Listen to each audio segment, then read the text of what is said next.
Today's question uses language that some might consider more mature language, but we're going to get right into this, and here is today's question. Mike, what about more advanced sexual activity like oral sex? When is it consent? When is it not? When would it be sexual assault? How does that work? Now, if you're listening to this thinking, Mike, I don't fully understand the question. Keep in mind that I'm getting these questions from teenagers, and these are questions I've had before. So this one I've heard before, and so I've been able to follow up on that and be able to answer this one. This idea of when is it consent or not consent, and this is really what we find the teenagers are referring to in this moment, when the sexual activity shifts from one sexual act to a different sexual act, is that still consensual? That is typically what the question that I just asked actually is referring to. Now, I gave it to you the way I did because teenagers often ask it that way. And we're just trying to stay so that if you hear the question, you can understand it and relate to it there. And if you're a teenager, that you can relate to it also.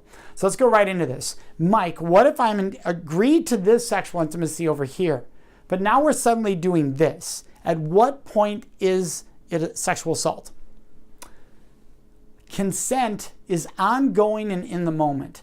And in another video, I actually defined consent, right? It's an agreement that should be mutual and enthusiastic, which means if I mutually agree to touching you this way, and we agree that we're going to do this touching or fondling, that does not mean that I've mutually agreed to the next sexual act you want because I agreed to this sexual act. Not how it works at all. It means I agreed to that we agreed to. And if you want to engage in further sexual activity with me, different sexual acts with me, then you need to check in with me before assuming that. You need to make sure that this is something we both want to do, that it's mutual. That's the key part here. Now, there's a million ways you can learn how to have these conversations. These are short, quick videos, but there's a million skill sets, and we teach them in our work, especially when we're working with audiences that want us to have that conversation. Sometimes high schools want us to have those more advanced conversations.